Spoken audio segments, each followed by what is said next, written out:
in Jesus, just to take Him at His word,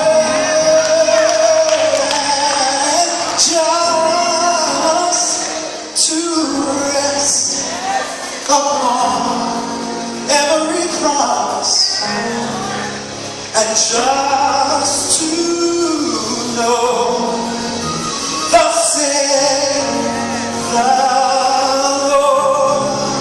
Oh, Jesus, Jesus, how I trust you, and how I prove you more and more.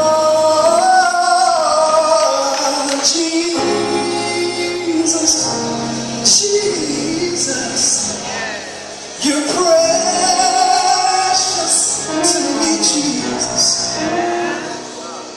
I'll forever,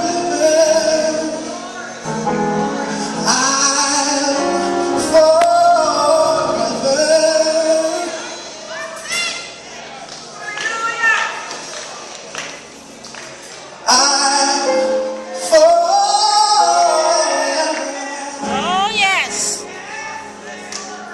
trust you, Lord.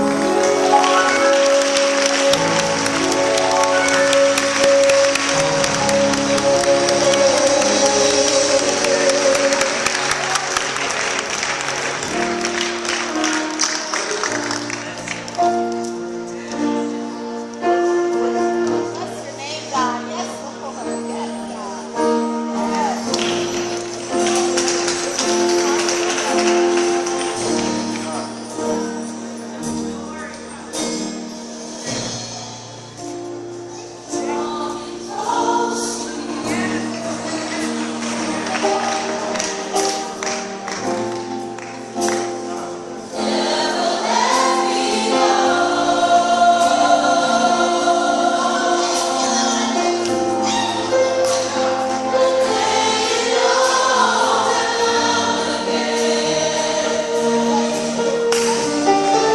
Wanna hear you say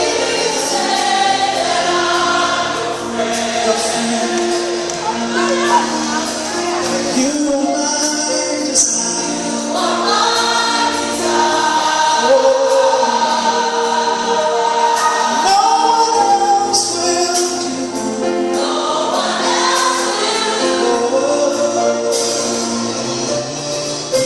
No one else can take your place.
So tell the Lord, sweet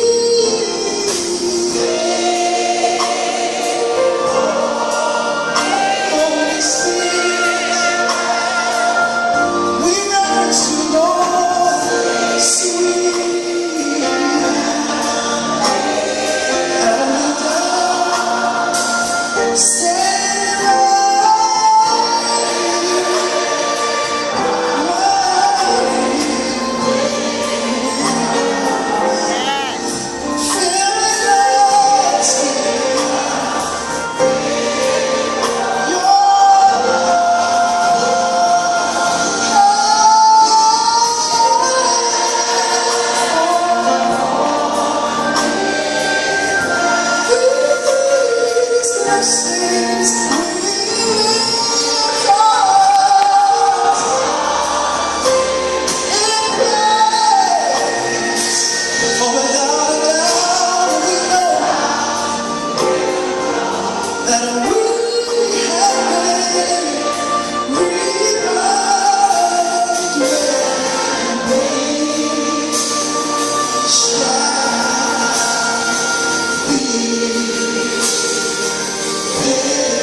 come on and worship the God who deserves it.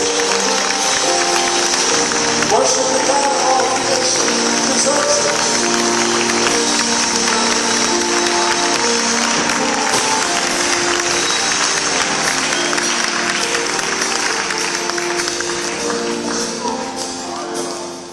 Cannot let you know without Lord just a little bit for me. Two incredible things happened in my life. And we've been in this church. Our whole focus this year is to go deeper with God.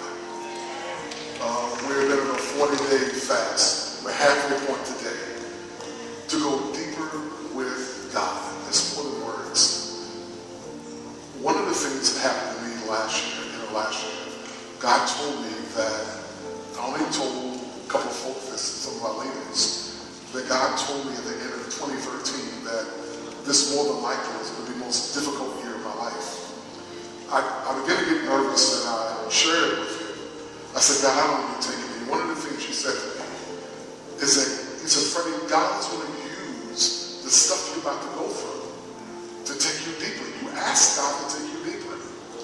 But God took you through a number of things, but there were two defining things that God took you through. There was a fire in your home, and there was this major accident in the mirror. Tell us about it and what God did to take you to the place you are at right now.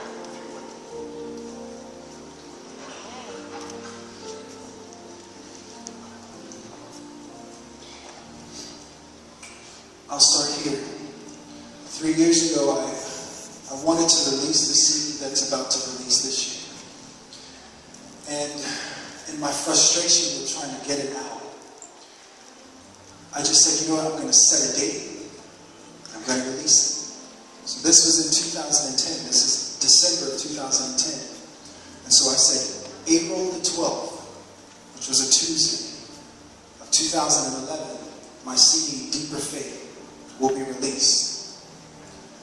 But what happened on April the 12th was I got a phone call from the fire department saying that my house was on fire. And I didn't believe it at first because I'm thinking, how could that happen? Well, there was a mechanic at my house and he was changing the fuel pump on my truck. And there was an explosion. And the truck was in the garage, and the garage is on fire. And half of my house is on fire. The mechanic is on fire. And what God showed me was that a dead mechanic when I came home was not going to give him glory. There's no reason why the mechanic shouldn't be burned beyond recognition. But he doesn't have a burn on him.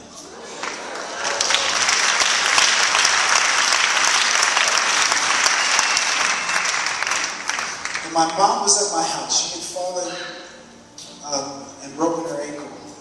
So she's in a cast to her knee. She's recovering at my house. And of the 5 rooms that were destroyed inside the house, not including the garage, my mom was in one of them. My children were in the other one. Well, they would have been. We were not home that day.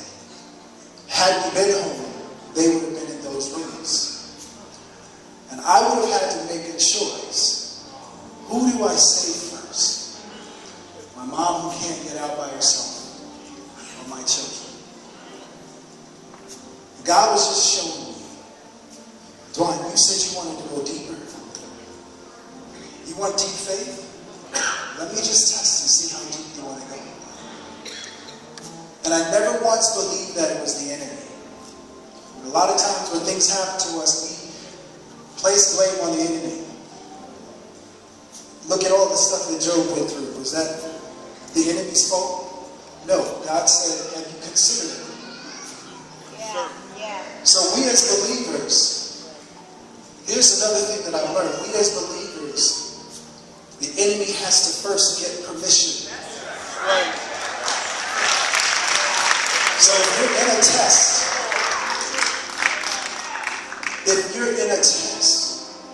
it's not because you're just being tested. It's because God has already proven that you can pass the test. He's already confident in you. And last summer, my family and I, my wife is from Bermuda, we go there every summer. And this particular day we were driving, we were camping, it was a Saturday. The girls had gone to Sabbath school, we were about to come back to the States. So this is 3 days before we were supposed to leave. And I had been reading a book, and it's called The Supernatural Power of a Transformed Mind. It's by Bill Johnson.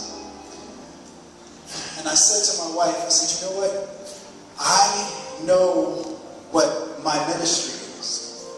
But I believe that God is calling all of us, the 5 of us, into individual ministry as well as a collective ministry. And I'm telling her, as a family, we need to ask God, what is our mission? What is our ministry? What is our calling as a family? And as I'm saying those words to her, on comes a drunk driver, 60-year-old guy. He didn't even know he had hit us. We didn't see it coming until he was hitting us. And I immediately felt something pop inside of me. And I knew I couldn't breathe, but I thought my lungs would collapse. And when I came to myself, I looked over at my wife and I said, are you okay? And she didn't say anything. And I said, are you okay? And the position she was in, and I could do it, but I won't do it because the image is still stuck in my head. The position she was in, I thought her neck was broken. Her neck wasn't broken. She broke 1 rib on her right side. She broke 2 bones in her right foot and crushed 2 bones in her right foot. She had lacerations on her right knee to the bone. I'm looking and I'm seeing her bone. And so I get out of the car. My daughter, Shiloh, my oldest, she's 8. She was sitting behind me. But Shiloh was in my lap. Now you tell me, what keeps a flying child in the car? Why isn't she on the hood of the car? Why isn't she gone through the windshield? I saw the windshield shatter, but it never caved in on us. I remember reading the scripture that the enemy is like a roaring lion, seeking whom he may devour. Right. And that day, on August the 3rd, at 11:05 a.m., was a Sabbath morning. So every Sabbath, I feel like I've been born again. Because it wasn't until I got out of the car and looked back at it that I realized that that car was supposed to be my casket. And I heard the enemy's roar. I didn't hear metal crash. He's a lion, and he's seeking to devour. And I heard him. That's what I heard. Not only did I hear him, but I saw darkness outside of the car. I didn't see a form, but I saw it was the darkest thing I've ever seen. And I'm not saying that to give him glory. I'm saying that to let you know he's real. Right. And that he wants you dead. That's right. He wants me dead. Right. But I also saw the light of God inside the car. Right.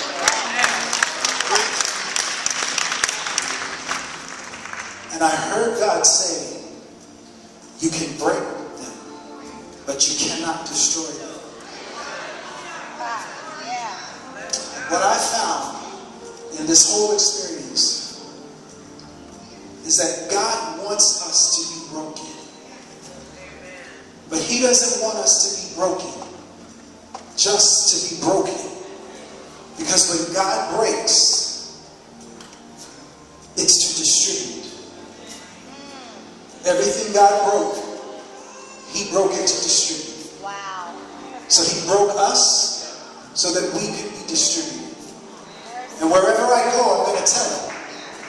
Whether it's one-on-one, and I don't know how many people are here, but whether it's in a congregation like this, I got to tell God that I love him in front of you. I got to tell him that I'm grateful to him in front of him. And I also found out that what's in you will come out of you when you're in a situation like that. You don't really have time to think. And I remember as the car was hitting us, I said, Jesus. I didn't have time to think. That was what's in me. And what's in me came out of me. Hallelujah. And as I'm lying in the street, and I'm watching my children bleed, my daughter broke her arm, my oldest daughter broke her arm, my middle daughter had lacerations down her leg and her eye, her mouth, my youngest daughter, who was sitting in the middle, and there were no seatbelts in the back seat. The speed limit is 25 miles per hour. This guy was going about 60. There's no seatbelts in the back, so there's no reason why my middle daughter, who's here, there's a clear path to the windshield. She didn't move. All she did was bang her mouth on the back of the seat. She knocked some teeth loose, but she should have been out of the car. They all should have been out of the car. But I laid there on that ground, and God said to me, are you going to be bashful? Or are you going to be bold? And I just started shouting praises on my back. And when the paramedics came, they came to two people that were praising God in their pain, in their blood, in their tears, in their trauma. And I couldn't figure out why this happened. My oldest daughter said, they call me Poppy. She says, Poppy, why did this happen to us? We're a good family. Why did this happen to us? And my wife said, because God wanted to give us a testimony of what he could do for us. My oldest daughter, Shiloh, she has a prayer mantle on her. And we've seen it for years. And we cultivated it. And she wasn't out of control, but I could see that she was just really, really in shock. And I couldn't calm her down. She kept asking me if I was okay. I didn't want to lie to her. I wasn't okay. But I didn't know what was wrong with me. And so my wife said, yes, he's okay. And she said that she was okay. And Shiloh said, and Carmen said to Shiloh, what do you think you should do right now? And she said, Mommy, I don't know. She said, yes, you should. What do you think you should do? In a time like this, what should you do? And she said, pray. And my wife said, yes. And so she began to pray. And by then, the paramedics are there, and they have me lying on a wall. And my eyes are closed. And I feel a hand on my forehead. By this time, there's a lot of people, and I'm seeing friends of mine that I know, and I was thinking that it was my friend's mother, because she was close to where we were. And so I put my hand on the hand that was touching my head to agree. And when I felt the hand, it was a child's hand. It was my 8-year-old daughter who was praying for her father, who was laying hands on her father at 8. Because we've got to raise up a generation that goes beyond our ceiling.